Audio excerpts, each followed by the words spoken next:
भविष्यवाणी, आने वाले दिनों में हो सकती है बारिश।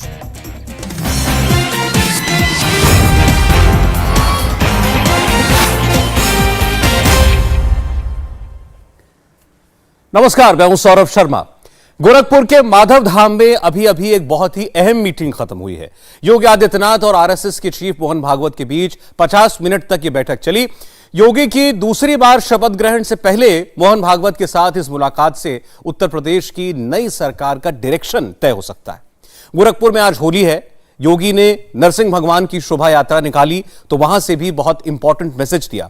मगर योगी की दूसरी शपथ से पहले विरोधी शहर शहर एक्टिव भी हो गए हैं। डीजे पर योगी वाला गाना बजा तो मस्जिद से पत्थर क्यों चला, देखिए ग्राउंड रिपोर्ट।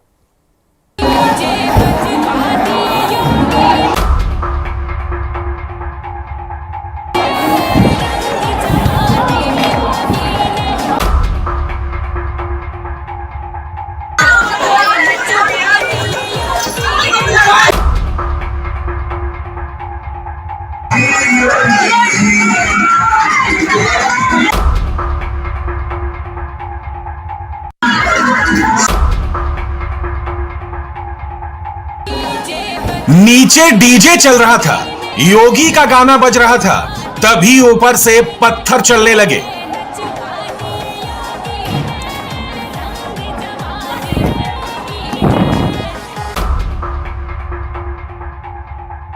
होली के मौके पर लाउड स्पीकर का वॉल्यूम जरा सा तेज होते ही दंगा शुरू हो गया।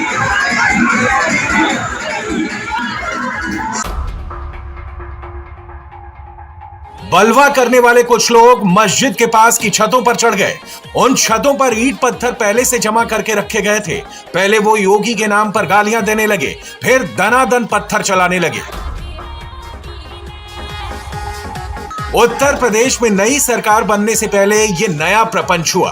पहला प्रयोग अमरोहा में किया गया। योगी के राज तिलक में विघ्न डालने के लिए साजिश की गई। क्या यह अमरोहा तक ही लिमिटेड रहेगा या यूपी को सुलगाने की कोई बड़ी प्लानिंग की गई है?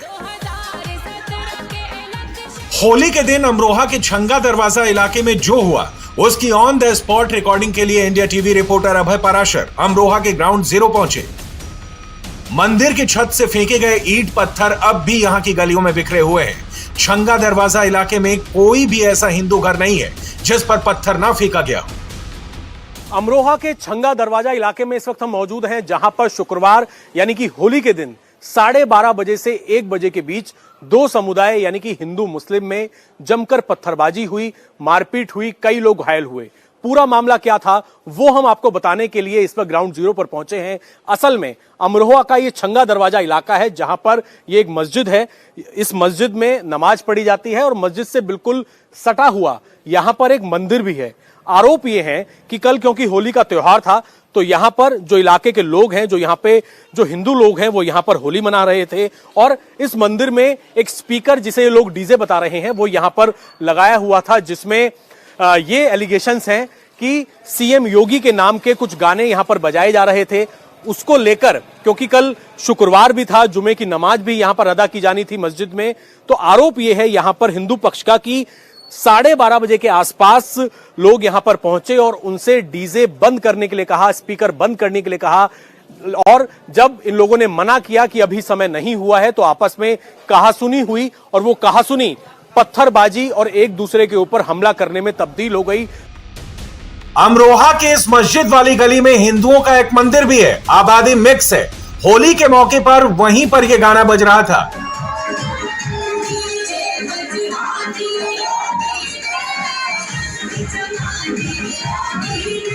होली के दिन जुमा भी था और शबे बारात भी। पुलिस ने पीस कमेटी की मीटिंग कराकर एग्रीमेंट कराया था। एग्रीमेंट के मुताबिक दोपहर 2 बजे तक हिंदू होली मनाते और 2 बजे के बाद मस्जिद में जुमे की नमाज पढ़ी जाती। लेकिन 12 बजे से ही होली वाला डीजे बंद करने का ऑर्डर आने लगा। हिंदू लड़कों ने 2 बजे डीजे बंद करने की बात कही तो तनातनी बढ़ने लगी। इस बीच वॉल्यूम बढ़ाकर योगी वाला गाना बजा दिया गया तो मस्जिद के पास वाली छतों से ईंट पत्थर बरसने लगे।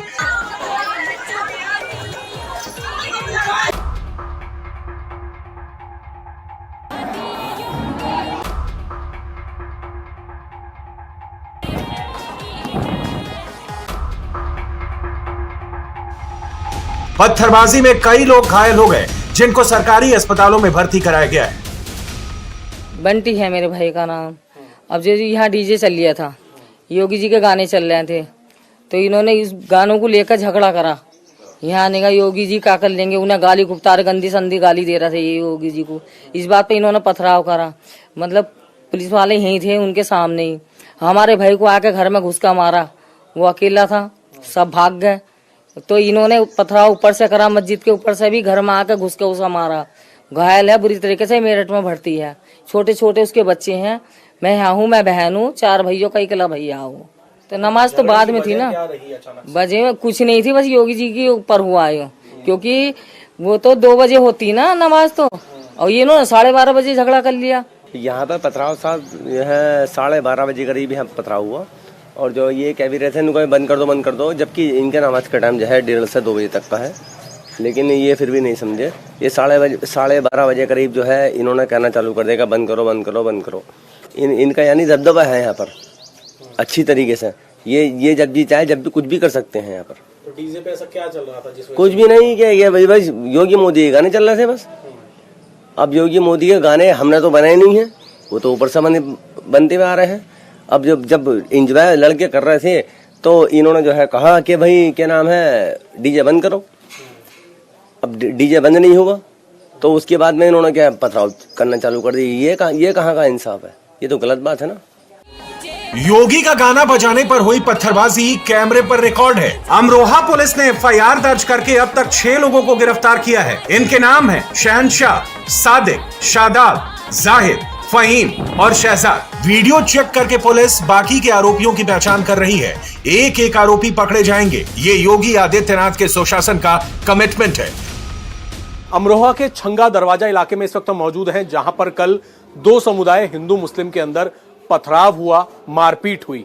उसकी वजह क्या थी? वजह यह बताई जा रही है कि यहां पर मंदिर और मस्जिद बिल्कुल बगल बगल में यहां पर लगे हुए हैं। मंदिर के अंदर डीजे बजाया जा रहा था, होली का त्योहार था, लोग होली मना रहे थे। उसी दौरान, क्योंकि कल जुमे की नमाज भी थी, जो मुस्लिम लोग हैं, मुस्लिम समाज के लोग, उन्होंने डीजे को बंद करने को कहा, लेकिन ऐसी क्या वजह हुई कि पथराव शुरू हो गया। वीडियो निकलकर सामने आए हैं कि छतों से जो मुस्लिम समुदाय के लोग हैं वो ईंट पत्थर से पथराव कर रहे हैं। हमारे साथ अंकुश मौजूद हैं। अंकुश के पैर में चोट लगी है और ये भी चोटिल हुए हैं, उनसे बात करते हैं। कल क्या हुआ छंगा बाजार में, इस छंगा दरवाजे में, कि इतना बड़ा बवाल हो गया? जो वीडियो आई है पूरी बात बताइए। सर गाना बज रहा था इधर, योगी के जो गाने बज रहे हैं वही गाने चल रहे थे। वो आए कि भाई इसे बंद करो। हमने कि अभी से क्या बंद करें, कि 2 बजे तक का तो टाइम है ही। उन्होंने 12 बजे आकर हमसे बंद कराने लगे। हमने बंद नहीं किया था उस टाइम। उन्होंने 2-4 बार और आकर धक्का मुक्की करने लगे, हमने ध्यान नहीं दिया। फिर उन्होंने एकदम से मस्जिदों के ऊपर जाके पथराव शुरू कर दिया हम पे। अमरोहा में पत्थर चलने शुरू हुए तो हिंदू पक्ष ने भी पत्थर से ही जवाब दिया। अमरोहा में और क्या क्या हुआ, पूरी हकीकत जानने के लिए इंडिया टीवी रिपोर्टर अभय पराशर उन छतों पर भी पहुंचे जहां ईंट और पत्थर बरसे। ये जो इलाका है छंगा दरवाजा, यहां पर आप सामने देख सकते हैं एक मस्जिद है, और मस्जिद से बिल्कुल सटा हुआ एक यहां पर नीचे एक मंदिर है। और ये आरोप है कि कल, क्योंकि होली का त्योहार था, होली के त्योहार के साथ ही कल क्योंकि शुक्रवार था, तो जुम्मे की जो नमाज होती है वो भी शुक्रवार को अदा की जाती है। आरोप ये हैं इस इलाके के लोगों के कि ये जो मंदिर है यहां पर ही एक डीजे, एक स्पीकर यहां पर लगाया हुआ था, क्योंकि होली का त्योहार था। लोग यहां पर होली मनाने के साथ डीजे पर, गानों पर यहां पर नाच रहे थे। और इस तरीके के आरोप हैं कि सीएम योगी के नाम पर जो गाने बने हुए हैं वो गाने यहां पर चलाए जा रहे थे और उस पर लोग डांस कर रहे थे। वीडियो में जो निकलकर तस्वीरें दिखाई दे रही हैं, इन्हीं छतों से, ये जो सामने जहां पर गद्दे टंग रहे हैं, इन छतों से, इसके आसपास की कुछ छतों पर वीडियो में दिख रहा है कि कुछ लोग जो कि मुस्लिम समाज के लोग हैं वो ईंट पत्थरों से पथराव कर रहे हैं। लगातार पत्थरबाजी की जा रही है, मारपीट हो रही है। और इसी तरीके के आरोप हैं कि छतों से, ना केवल छतों से, मस्जिद की छतों से यहां पर ये पत्थरबाजी की गई, हमले किए गए। और इसके सबूत जो हैं वो अभी इलाकों में मौजूद हैं। पत्थर पड़े हुए हैं, मंदिर के अंदर ईंटें पड़ी हुई हैं। क्या हुआ था एग्जैक्टली, पहले इलाके के लोगों से, कुछ लोग जो यहां पर मौजूद थे उनसे बात करते हैं। आपका क्या नाम है? मनीष शर्मा। मनीष, कल आप कहां पर मौजूद थे, क्या घटना हुई, पूरी बात बताइए। सर मोहल्ले में थे हम, तो मोहल्ले में जो है थोड़ा बवंडर हुआ, थोड़ा मारपीट हुई, थोड़ी अद्दाबाजी हुई है। वजह क्या थी? सर वो थोड़ा जो डीजे की बदौलत थी। डीजे बजाते हैं हम, हर साल हमारा त्योहार होता है, ठीक है। हमारा त्योहार पे जो है हमारे जो है ऐसे लोग ये करते हैं, मुस्लिम लोग, हम डीजे बजाते हैं। ये चाहते हैं लोग कि हम कोई त्योहार अच्छी तरीके से नहीं मनाएं। होली का त्योहार था, अपने बच्चे नाच गा रहे थे, तो इनका नमाज का समय जो था वो 2 बजे का था और लगभग 12 बजे का समय था। ये 12 बजे इन्होंने नहीं तो इन्होंने कहा किसी से डीजे बंद करो, कुछ करो। इन आतों के साथ इनकी पहले से प्लानिंग थी कि आता हमें जानकारी नहीं थी इस बात की। इन्होंने आतों के साथ ही जो है पथराव शुरू कर दिया, मारपीट शुरू कर दी हमारे बच्चों के साथ। तो कुछ गाने चलाए जा रहे थे, गाने चल रहे थे योगी मोदी के, सब ये खुशी में बच्चे नाच गा रहे थे। इन्होंने हमें कोई भी कुछ पता ही नहीं था, इन्होंने तो आतों के साथ मारपीट शुरू कर दी। ये भी नहीं कहा कि डीजे बंद करो। उत्तर प्रदेश में योगी आदित्यनाथ 25 मार्च को दूसरी बार मुख्यमंत्री पद की शपथ लेंगे। होली से पहले योगी की जीत से योगी के सपोर्टर खुश हैं। आ गए फिर भगवाधारी योगी योगी। यही वजह है कि इस बार होली पर योगी के गाने खूब बजे। भगवाधारी योगी योगी योगी योगी।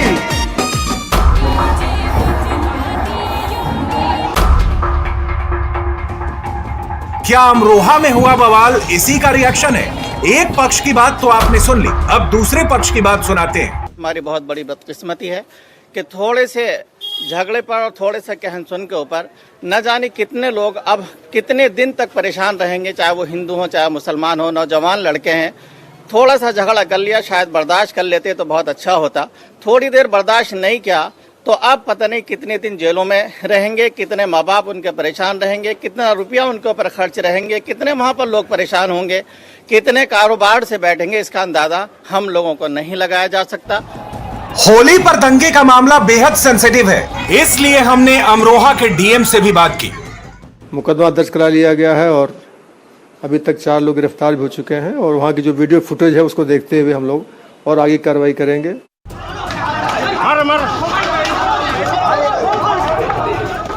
होली के मौके पर बरेली में भी बवाल हुआ। यहाँ एक मस्जिद की दीवार पर होली का रंग गुलाल लग गया तो मुस्लिम समुदाय के लोगों ने 2 हिंदुओं की पिटाई कर दी। पुलिस ने इस केस में 2 नामजद समेत 40-50 अज्ञात लोगों के खिलाफ एफआईआर लिखी है। इसके बाद उपद्रवियों ने नैनीताल हाईवे जाम कर दिया, जिसे खुलवाने के लिए पुलिस ने लाठियां चलाई। अमरोहा जिले में हिंदू आबादी करीब 58% और मुस्लिम आबादी 41% है। अमरोहा शहर की बात करें तो मुस्लिम आबादी 50% से ज्यादा है। बरेली में 64% हिंदू और 35% मुसलमान है। अमरोहा जिले की 4 विधानसभा सीटों में से 2 पर बीजेपी जीती है और 2 पर समाजवादी पार्टी जीती है। बरेली जिले की 9 सीटों पर हुए चुनाव में 7 सीटों पर भगवा लहराया, जबकि 2 सीटें समाजवादी पार्टी ने जीती। क्या होली पर अमरोहा और बरेली में हुए बवाल का कोई राजनीतिक कनेक्शन भी है? अब तक की जांच में पुलिस को ऐसा कुछ नहीं मिला है, लेकिन समाजवादी पार्टी के नेता रमाकांत यादव की बात सुनेंगे तो बहुत सी बातें क्लियर होंगी। मैं होली खुद मनाता नहीं और लोगों को मना करता हूँ कि होली हम लोग का त्योहार नहीं है। ये होली जो मनाते हैं हम उससे दुखी हैं, इसलिए हम होली मनाने से लोगों को मना करते हैं और खुद हम मनाते नहीं होली। रमाकांत यादव को अगर आप नहीं जानते तो इनके बारे में 4 बातें जान लीजिए। रमाकांत यादव बाहुबली हैं, सपा के विधायक हैं, आजमगढ़ में मुलायम और अखिलेश यादव के राइट हैंड हैं। रमाकांत यादव हाल के चुनाव में भी एमएलए इलेक्ट हुए हैं। समाजवादी पार्टी खुद को यादव वंश और भगवान श्री कृष्ण से जोड़ती है। जब चुनाव चल रहे थे तब अखिलेश यादव को श्री कृष्ण के सपने आ रहे थे। अब चुनाव खत्म हो गए हैं तो समाजवादी पार्टी के विधायक को होली हिंदुओं का त्योहार नहीं लगता, जबकि सभी हिंदू जानते हैं कि होली और श्री कृष्ण का कितना गहरा नाता है। योगी आदित्यनाथ क्यों जीत जाते हैं और अखिलेश यादव क्यों हार जाते हैं, दोनों में अंतर समझना हो तो आपको गोरखपुर ले चलते हैं। राम राज की करो तैयारी, राज तिलक की करो तैयारी, आ गए फिर भगवाधारी योगी योगी योगी। एक दिन पहले योगी ने फूलों की होली खेली, आज योगी ने रंग और गुलाल उड़ाए।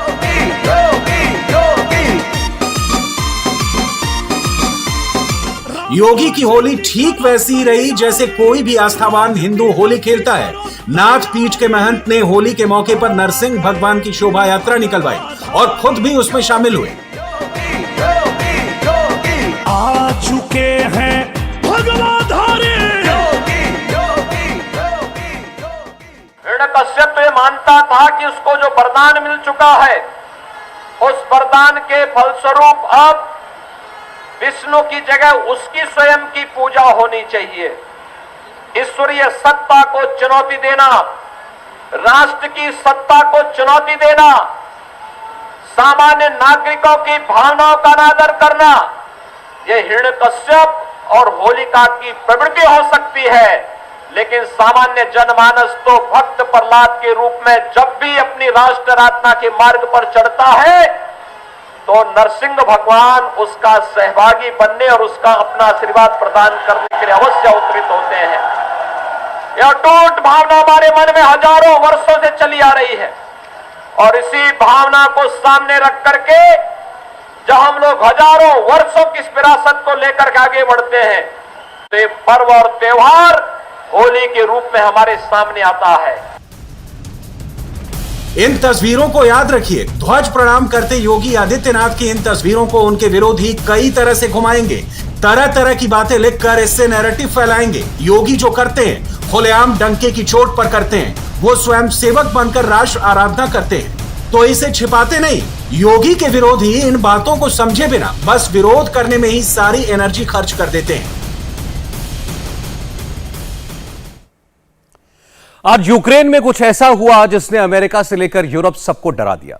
यूक्रेन में जंग का आज 24वां दिन है, लेकिन पुतिन क्या चाहते हैं, उनका अगला कदम क्या होगा, ये न तो यूक्रेन के राष्ट्रपति ज़ेलेंस्की समझ सके हैं और न ही अमेरिका के राष्ट्रपति जो बाइडेन। इस वक्त नेटो हाई अलर्ट पर है। अमेरिकी रडार भी यूक्रेन पर एक्टिव है। यूक्रेन पर पुतिन ने बहुत बड़े हमले का ऑर्डर दे दिया है, जिसका पहला फेज पूरा हो चुका है। अब दूसरे सबसे खतरनाक फेज की बारी है। इस विस्फोट ने, इस वीडियो ने, तबाही की इस तस्वीर ने यूक्रेन जंग की तकदीर बदल दी है। यह हमला दुनिया की सबसे बड़ी ब्रेकिंग न्यूज बन गया है। Israel, Arab, America, Middle East, Australia, world की एक ही हेडलाइन है, रूस ने सबसे खतरनाक मिसाइल से यूक्रेन पर हमला किया। यूक्रेन पर रूस ने गोली, गोले, टैंक, रॉकेट सबसे हमला किया, लेकिन किसी ऐसे हथियार से वॉर नहीं किया था जो इतना ज्यादा विध्वंसक हो।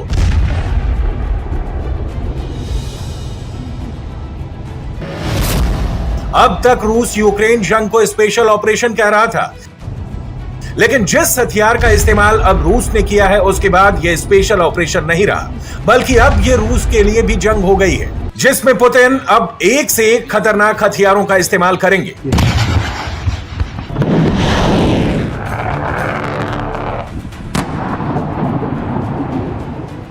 सबसे पहले बात उस मिसाइल की जिसने पूरी दुनिया को डरा दिया है, वर्ल्ड वॉर का काउंटडाउन शुरू कर दिया है। इस मिसाइल का नाम है किंजल, जो जमीन से लेकर समंदर तक सटीक वार करती है। एक बार किंजल मिसाइल ने अपना टारगेट लॉक कर दिया तो इसको रोक पाना किसी के बस में नहीं होगा। इस मिसाइल का तोड़ ना तो अमेरिका के पास है ना नेटो के पास। किंजल मिसाइल को खुद पुतिन ने अजेय करार दिया था। दुनिया में यह मिसाइल तकनीक सिर्फ रूस के पास है। किंजल न्यूक्लियर हमला करने में सक्षम है। इसकी स्पीड आवाज से 12 गुना तेज है, यानी करीब 15,000 किलोमीटर प्रति घंटे। किंजल को 3 प्लेन MiG-31, Tu-22M और Su-57 से दागा जा सकता है। रेंज 2000 किलोमीटर है और एक्यूरेसी 1 मीटर। 1 मीटर एक्यूरेसी का मतलब होता है अगर एक टैंक भी कहीं खड़ा है तो 2000 किलोमीटर दूर से रूस उसका सफाया कर सकता है। किंजल मिसाइल पूरी तरह से गाइडेड है, यानी आखिरी वक्त में भी अपना रास्ता बदल सकती है। हमला करने का तरीका भी जो किसी भी रडार या एंटी मिसाइल सिस्टम को चकमा दे सकती है।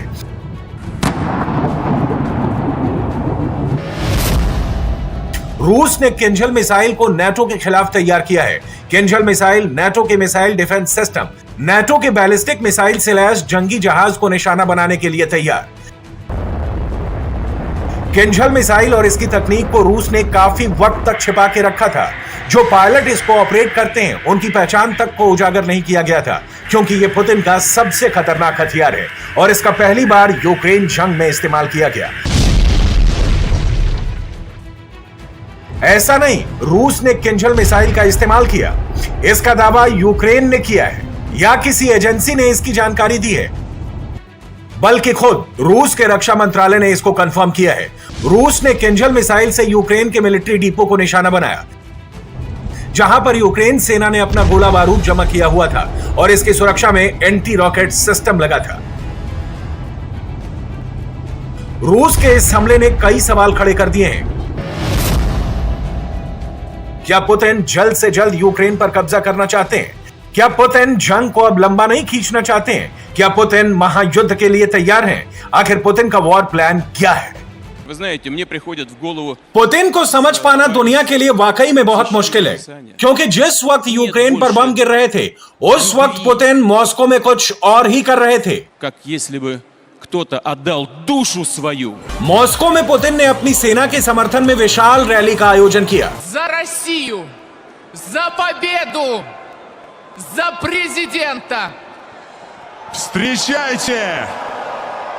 Президент Российской Федерации Владимир Владимирович Путин!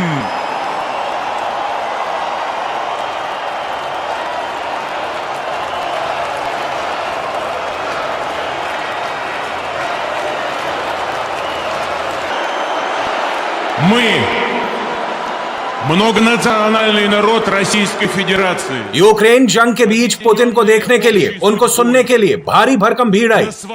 इस रैली में सबसे ज्यादा युवा मौजूद थे, जो पुतिन के हर फैसले के साथ खड़े हैं। ये रैली क्रीमिया पर कब्जे के 8 साल पूरे होने पर आयोजित की गई और यहाँ पर जो कुछ पुतिन ने कहा वो आपको जरूर सुनना चाहिए। क्रीमिया और सेवास्तोपोल की जनता ने सही काम किया जब उन्होंने नियो नाजी और अति राष्ट्रवादियों के खिलाफ एक बैरियर लगा दिया, क्योंकि बाकी इलाकों में जो कुछ भी हुआ और अभी चल रहा है वो इसका सबसे बड़ा उदाहरण है। जो लोग वहां रह चुके हैं और जो अभी भी डोनबास में रह रहे हैं, उन्होंने यूक्रेन की नाइंसाफी को स्वीकार नहीं किया है। हमारे बीच ऐसी एकता पहले कभी नहीं थी। पुतिन बोल रहे थे और जनता ताली बजा रही थी। यह बताता है कि रूस को पुतिन के फैसले से ऐतराज नहीं है।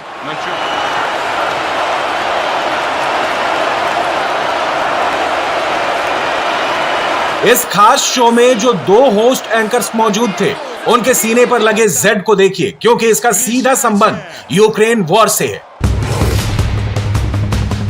रूस में जगह जगह Z सिंबल वाले साइन नजर आएंगे, दीवारों पर, खिलाड़ियों की जर्सी पर, बच्चों के स्कूल पर, सब जगह Z वायरल हो गया है। रूस में जो पुतिन के साथ है, जो अपनी सेना के साथ है, वो इसको अपना चिन्ह बता रहा है।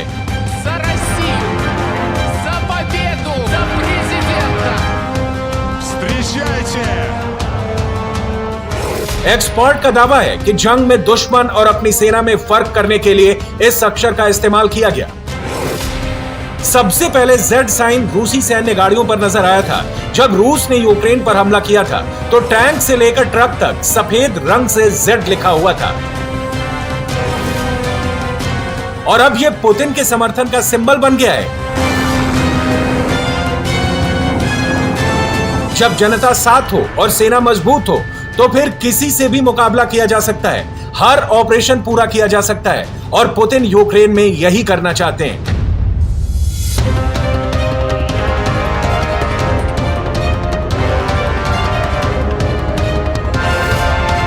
ये सच है, रूस को यूक्रेन में जबरदस्त विरोध का सामना करना पड़ा है। अमेरिकी हथियारों ने यूक्रेन को काफी मजबूत बना दिया है। रूस को जितनी उम्मीद थी उससे कहीं ज्यादा टक्कर यूक्रेन से मिल रही है। यूक्रेन ने दावा किया है कि उसने रूस के एक और जनरल एंद्रेई मोर्दविचेव को मार दिया है, ऐसा भी दावा किया जा रहा है। अब तक इस जंग में रूस के टॉप 5 जनरल की मौत हो चुकी है, जिसने पुतिन का गुस्सा भड़का दिया है और पुतिन ने अब यूक्रेन को, जेलेंस्की को सबक सिखाने का फैसला भी कर लिया है। पुतिन के पास इतने खतरनाक हथियार हैं, मिसाइल हैं, जो कीव से लेकर हर एक बड़े यूक्रेनी शहर को तबाह कर सकते हैं।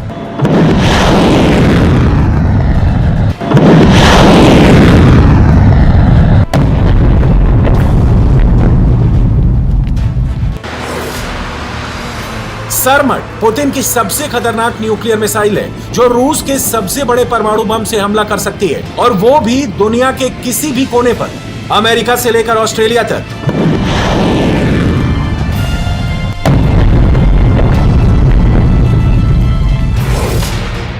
सरमट मिसाइल की रेंज 18,000 किलोमीटर है। इसकी स्पीड आवाज से 21 गुना तेज है, यानी 25,560 किलोमीटर प्रति घंटा। 10 से 15 वॉर हेड कैरी कर सकती है।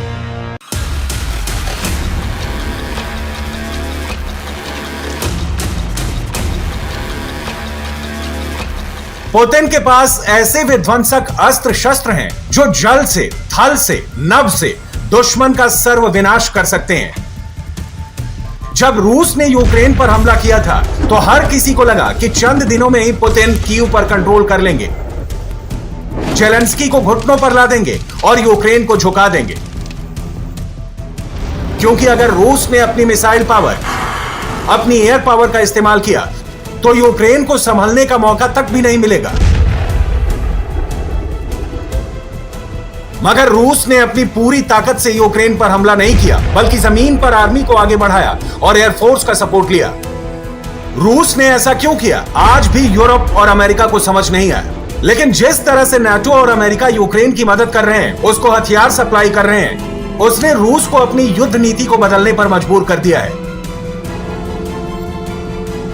जंग के बीच यूक्रेन के राष्ट्रपति जेलेंस्की एक बार फिर सड़क पर आए, वहां से वीडियो बनाया और अपना संदेश लोगों तक पहुंचाया। हालांकि उनके चेहरे पर युद्ध की थकान और टेंशन साफ नजर आ रही थी। इस जंग और पुतिन ने जेलेंस्की को पूरी तरह से बदल दिया है। पुतिन जब मॉस्को में जश्न मना रहे थे, तो जेलेंस्की उनको टीवी पर देख रहे थे। आज मॉस्को में क्रीमिया पर कब्जा करने का जश्न मनाया गया। कई विजय भाषण भी हुए, बड़ा आयोजन हुआ। मैं एक डिटेल बताना चाहता हूँ। ये बताया गया है कि मॉस्को की इस रैली में लगभग 2 लाख जमा हुए, सड़कों पर 1 लाख और स्टेडियम में लगभग 95,000 आए। इतने ही सैनिकों ने यूक्रेन पर आक्रमण किया है। सोचिए, मॉस्को के उस स्टेडियम में 14,000 लाशें भी हों, घायल हो, जो रूस ने यूक्रेन को दिया है। जेलेंस्की जमकर हल्ला बोल रहे हैं, दुनिया के हर एक लीडर से बात कर रहे हैं, अमेरिका और नाटो से सैन्य मदद तक मांग रहे हैं, लेकिन उनकी जंग में कोई भी खुलकर सामने नहीं आया। और अब जब पुतिन ने बड़े हथियारों का इस्तेमाल शुरू कर दिया है, तो कोई भी देश पुतिन को नाराज नहीं करना चाहेगा, क्योंकि इसका खामियाजा बहुत बुरा होगा। यह रूस की सबसे पावरफुल मिसाइल एवन गार्ड है, जिस पर पुतिन को गुरूर है। इसी हथियार ने अमेरिका को जंग से दूर रखा है, ब्रिटेन को पास आने नहीं दिया। इस मिसाइल के इस्तेमाल का सीधा मतलब है अंत। एवन गार्ड मिसाइल की स्पीड आवाज से 27 गुना तेज है। यह दुनिया की सबसे तेज मिसाइल है, जिसको कोई भी एंटी मिसाइल डिफेंस सिस्टम पकड़ नहीं सकता, और परमाणु हमला करने में सक्षम भी। एवन गार्ड मिसाइल की वर्किंग एकदम अलग है। यह मिसाइल पहले पृथ्वी की कक्षा में पहुंचती है, वहां पर ग्रेविटी से अपनी गति और तेज करती है, एटमॉस्फेयर के ऊपर ही उड़ती हुई हर एक रडार को चकमा दे सकती है। इस मिसाइल में इतनी एडवांस तकनीक का इस्तेमाल किया गया है, जिससे कोई भी दूसरी मिसाइल इसके पास नहीं पहुंच सकती। अभी तो दुनिया ने सिर्फ पुतिन की किंजल मिसाइल का वार देखा है, और यूरोप अमेरिका का पैनिक बटन दब गया। सोचिए, अगर पुतिन ने अपनी पूरी ताकत लगा दी, तो कैसा मंजर होगा। अमेरिका को भी लगता है आज नहीं तो कल पुतिन ऐसा हमला कर सकते हैं, इसलिए अमेरिकी राष्ट्रपति जो बाइडेन ने चीन पर दबाव बनाना शुरू कर दिया है। जिनपिंग को रूस की मदद रोकने को कहा है, समझाया भी है और चेतावनी भी दी है। अमेरिका बात भी कर रहा है और महायुद्ध की तैयारी भी। रूस के पास नॉर्वे में नाटो संगठन सबसे बड़ा युद्धाभ्यास कर रहा है। इस वॉर एक्सरसाइज को रिहर्सल ऑफ बिग वॉर बोला जा रहा है। दुनिया ये मान चुकी है कि थर्ड वर्ल्ड वॉर का काउंटडाउन शुरू हो चुका है। यूक्रेन जंग को वर्ल्ड वॉर 2.5 का भी नाम दे दिया गया। नाटो हर उस कंडीशन के मुताबिक तैयारी कर रहा है जिसका सामना उसको करना पड़ेगा। क्योंकि ये हर कोई समझ रहा है पुतिन सिर्फ यूक्रेन तक नहीं रोकेंगे। ये जंग यहीं खत्म नहीं होगी, बल्कि ये लड़ाई तो महायुद्ध की शुरुआत है जो विश्व युद्ध तक जाएगी। Welcome back. बड़ी खबर, कश्मीर में आतंकियों ने 2 जगहों पर ग्रेनेड अटैक किया है। आतंकियों ने पहला हमला शोपियां में सीआरपीएफ कैंप को निशाना बनाकर किया। आतंकियों के इस हमले में सीआरपीएफ का एक जवान घायल भी हुआ है। दूसरा हमला त्राल के सीआरपीएफ कैंप में किया गया। आतंकियों ने यहां भी ग्रेनेड से हमला किया। हालांकि इस हमले में अभी तक किसी भी तरह के जानमाल के नुकसान की खबर नहीं है। आतंकियों के खिलाफ अभी सर्च ऑपरेशन किया जा रहा है। Welcome back. आजादी के बाद से शेख अब्दुल्ला, फारूक अब्दुल्ला और उमर अब्दुल्ला खानदान की 3 पीढ़ियों ने जम्मू कश्मीर पर राज किया। लेकिन कब कश्मीरी पंडितों पर हमला हुआ, उनका नरसंहार शुरू हुआ, तो फारूक अब्दुल्ला ने उन्हें अकेला छोड़ा। क्या फारूक अब्दुल्ला कश्मीरी पंडितों के असली गुनहगार हैं, या जगमोहन की वजह से कश्मीरी पंडितों को अपना घर छोड़ना पड़ा? यह आपको कश्मीर फाइल्स में नहीं मिलेगा, बल्कि यह सच द अब्दुल्ला फाइल्स में छुपा है। ये 1947 की तस्वीरें हैं, जब हिंदुस्तान के पहले प्रधानमंत्री जवाहरलाल नेहरू कश्मीर गए थे। वहां पर उनका स्वागत शेख अब्दुल्ला ने किया था। शेख अब्दुल्ला फारूक अब्दुल्ला के पिता थे और उमर अब्दुल्ला के दादा। शेख अब्दुल्ला साल 1948 से 1953 तक जम्मू कश्मीर के प्रधानमंत्री रहे। राजा हरि सिंह के बेटे करण सिंह को सदर रियासत की जिम्मेदारी मिली। कश्मीर में मुस्लिम आबादी ज्यादा है और उस वक्त बहुत से लोगों का झुकाव पाकिस्तान की तरफ था। कश्मीर को लेकर भारत और पाकिस्तान के बीच तनाव भी चरम पर था।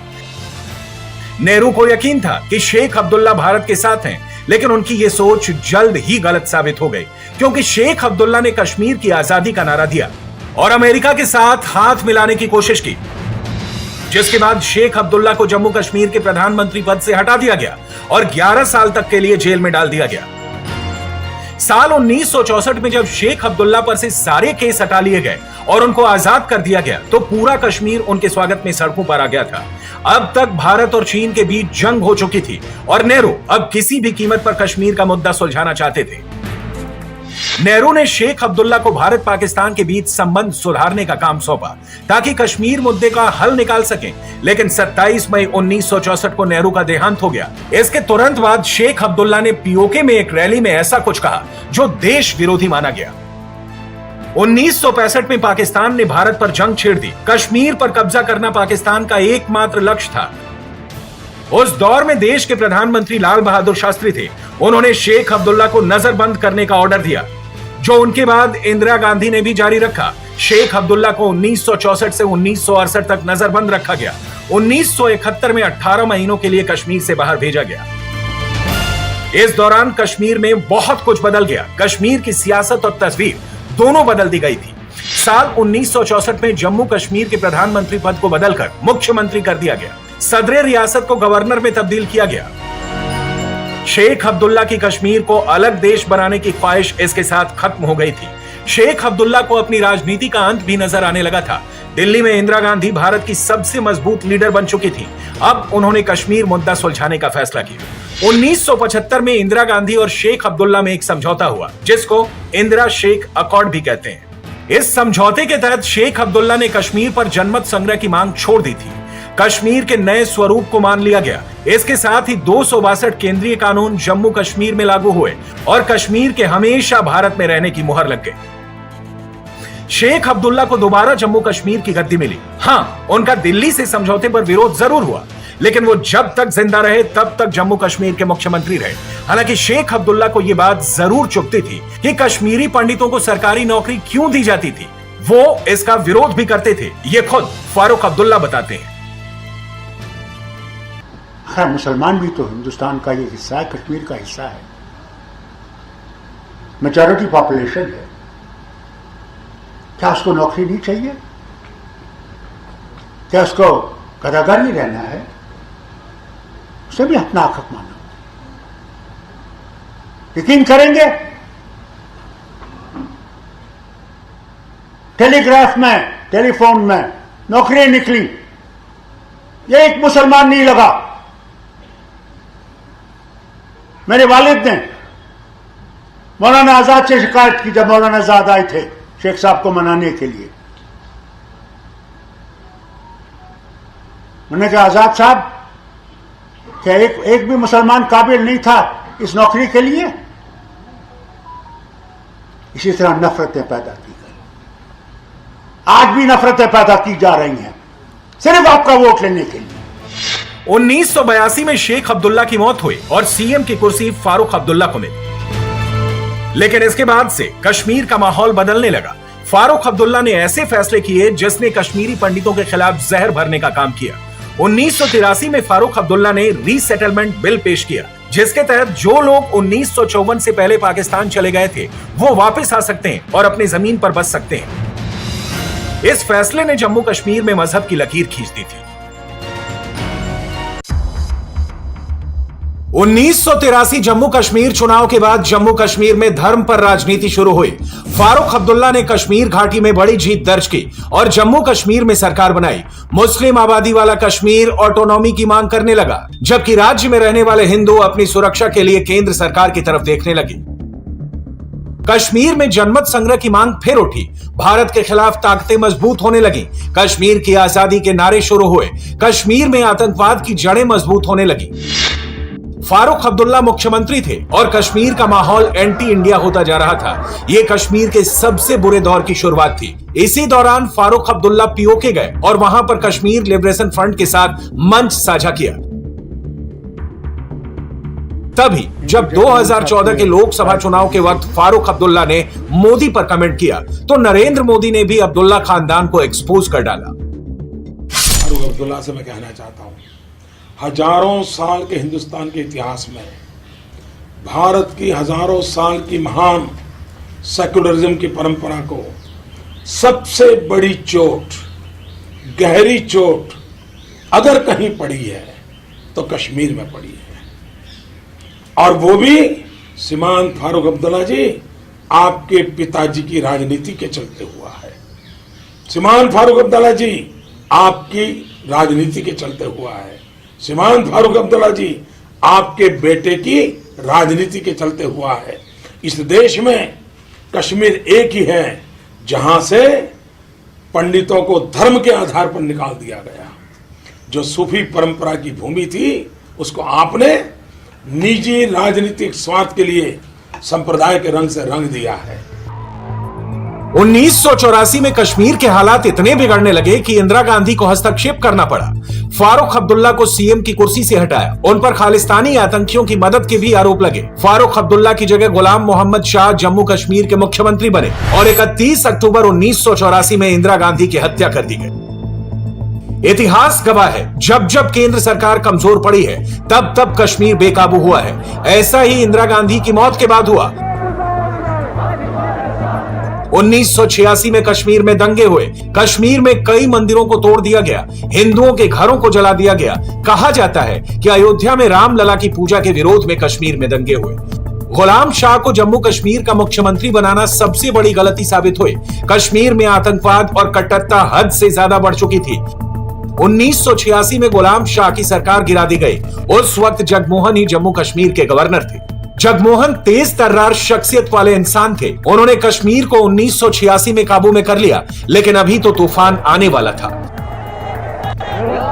जगमोहन ने पहले 1984 से 1989 तक जम्मू कश्मीर में गवर्नर का पद संभाला। इस दौरान केंद्र में राजीव गांधी की सरकार थी। वो देश का नेतृत्व कर रहे थे और कश्मीर से जगमोहन उनको बार बार बता रहे थे कि कश्मीर हाथ से निकलने वाला है। अप्रैल 1990 में जगमोहन ने राजीव गांधी को लेटर भेजा था, जिसमें बताया कैसे कांग्रेस सरकार की नजरअंदाजी का खामियाजा कश्मीरी पंडितों को भुगतना पड़ा, क्योंकि अगर कश्मीर को वक्त रहते संभालते तो आतंकवाद नहीं बढ़ता। अब बात उस नरसंहार की जिसको कोई भी हिंदुस्तानी नहीं भूल सकता है। 2 दिसंबर 1989 को वीपी सिंह देश के प्रधानमंत्री बने। वीपी सिंह के सामने सबसे बड़ी चुनौती कश्मीर थी। जनवरी 1990 आते आते कश्मीर में आतंकवाद बेकाबू हो गया था। गोलियां चलने लगी थी। महज 1 महीने पुराने वीपी सरकार ने कश्मीर को संभालने के लिए जगमोहन को कश्मीर भेजा। इसके विरोध में फारूक अब्दुल्ला ने इस्तीफा दे दिया। कश्मीर को आतंकवाद के हवाले छोड़ दिया। सोचिए, जम्मू कश्मीर का मुख्यमंत्री इस्तीफा दे चुका है, गवर्नर अभी तक श्रीनगर पहुंचा नहीं है और केंद्र में नई सरकार है, वो भी गठबंधन में उलझी हुई है। दिल्ली कमजोर हुई और कश्मीर जल उठा। जब कश्मीरी पंडितों का नरसंहार शुरू हुआ तो फारूक अब्दुल्ला से भी मदद मांगी गई, लेकिन उन्होंने क्या किया वो खुद उनकी जुबानी सुनिए। मुझे फोन किया, अरुण नेहरू मैं घर में था, कहा फारूक साहब हमें बचाइए। मैंने कहा अरुण तू आप बचा, तुमने जो साजिशें की हमारी हुकूमत गिराने के लिए और जिनको तुमने लाया है उनसे कहो।